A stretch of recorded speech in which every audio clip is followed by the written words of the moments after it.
जी अस्सलाम वालेकुम। वालेकुम सलाम वरहमतुल्लाहि वबरकातुह। सर आपका इसमें ग्रामी क्या है? मेरा नाम सैफुल्लाह है। हम तकरीबन 8 साथी हैं, पेशावर के हैं, सवाबी के। हम तबलीग की निस्बत से आए हैं मुलाकात के लिए भी, और हमारा तकरीबन 8 साल पूरा होने वाला है। अभी 14 तारीख़ को हमारे वापसी है।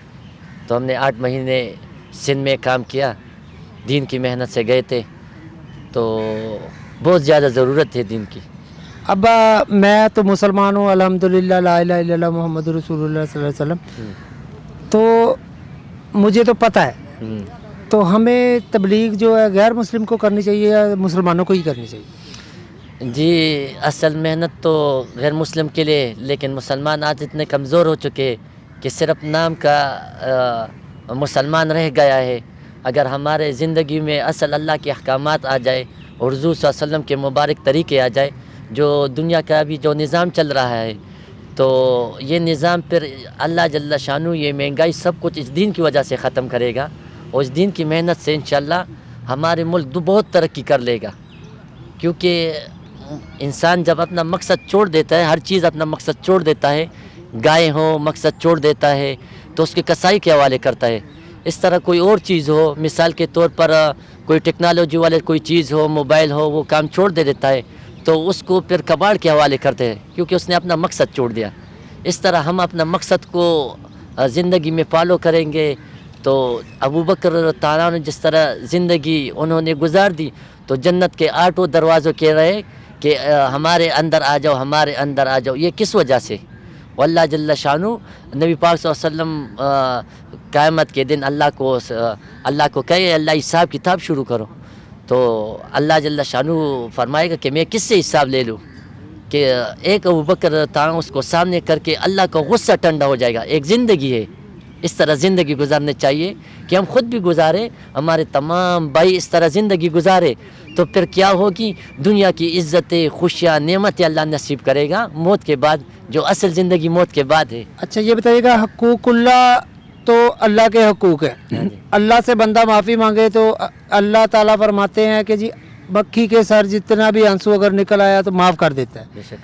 और हकूकुल बाद की माफ़ी तब मिलती है, मेरा जहाँ तक इल्म है, गलत हूँ तो आप मुझे बता दीजिएगा।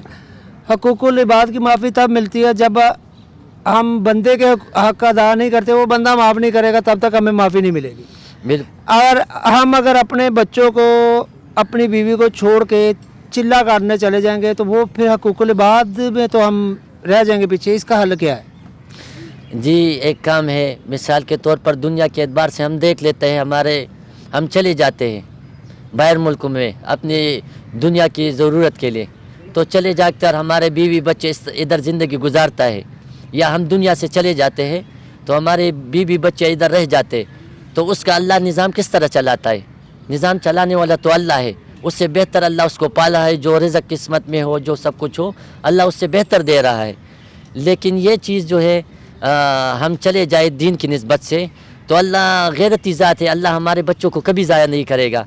अभी हम किसी को हवाले करें कि हमारे रिश्तेदार, हमारे बहनों भाई का आप ख्याल रखोगे, किसके हवाले करें, हम चले जाए बाहर मुल्क में, तो वो कितना ख्याल करता है वो रिश्तेदार।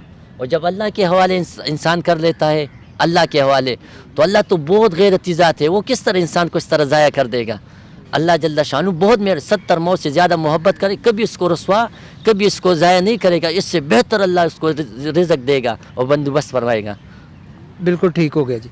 अच्छा, तबलीग में आप किसी सियासी जमात से आपका ताल्लुक़ नहीं है, आपका सिर्फ मकसद होता है कि इस्लाम को, दीन को, मज़हब को फैलाना और समझाना और अपने आप को ट्रेन करना।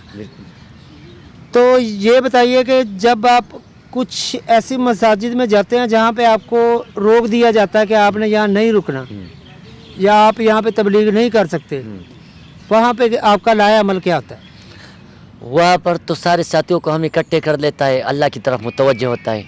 साथियों को हम कहता है कि ये हमारी कमी की वजह से ये सामने रुकावटें हैं, और फिर हम इस तरह कर लेते हैं, साथ ही साथ साथी फिक्रमंद होकर दवाएँ और नफले कर लेता है, अल्लाह से मांग लेता है। और कोई वडेरा हो उसके पास जाकर उसके साथ थोड़ी सी बात हो जाती है अल्लाह और रसूल की, फिर वो वडेरा साहब के थ्रू से اللہ اس کے دل میں ڈال لیتا ہے، وہ آ کر پھر وہ مولانا صاحب کے ساتھ مل جاتا ہے۔ اچھا یہ بتائیے کہ تبلیغ کے لیے جانے سے پہلے والدہ کی اجازت ضروری ہے؟ ہاں جی، ہمارے حضرات تو کہتے ہیں گھر میں مشورہ کر کے پھر چلے جاؤ، تو بغیر مشورہ کا اگر کوئی کام کیا جائے اس میں خیر نہیں ہوتا، تو ماں باپ سارے بیٹھ کر انشاءاللہ مشورے کے ساتھ چلے جائے اس میں خیر ہوتا ہے۔ اگر وہ اجازت نہ دے دے تو خیر ہے، کچھ دن رہ جائے پھر اس کے سامنے اس طرح بات کر کے۔ پاکستانی بلکہ پوری دنیا کے مسلمانوں کے لیے کوئی اچھا پیغام دینا چاہیے آپ؟ میں تو سارے لوگوں کو یہ پیغام دینا چاہتا ہوں کہ ہمارا جو اللہ نے ہم کو یہ کام دیا ہے تو اس کام کو ہم کام بنائیں گے اور اس کو کریں گے تو انشاءاللہ اللہ دنیا میں عزت خوشیاں نصیب کرے گا، کیونکہ ابھی تو نبی نہیں آئے گا، یہ ہمارا آپ کے ساروں کی زندگی کا مقصد ہے۔ جس طرح دنیا کی ضرورتوں کو ہم نے اپنا مقصد بنائے وہ تو دنیا میں کام آ کر موت کے بعد پھر وہ کام نہیں آتے، اور جو دین کا محنت کرے گا یہ نہیں کہ ہر شعبے میں حضرات کہتے ہیں ہر شعبے میں دین زندہ ہو جائے، تو انشاءاللہ آپ ساروں بھائیوں سے درخواست ہے کہ انشاءاللہ ہر شعبے میں دین زندہ ہو جائے، دین بھی ہو جائے، دین کے ساتھ ساتھ دنیا کے جو لین دین ہے وہ بھی کرتے رہیں، تو انشاءاللہ ہمارا ملک اور بھی ترقی کرنے لگے گا۔ بہت شکریہ جی، آپ نے ہمیں دین کی معلومات دی۔ پاکستان زندہ باد۔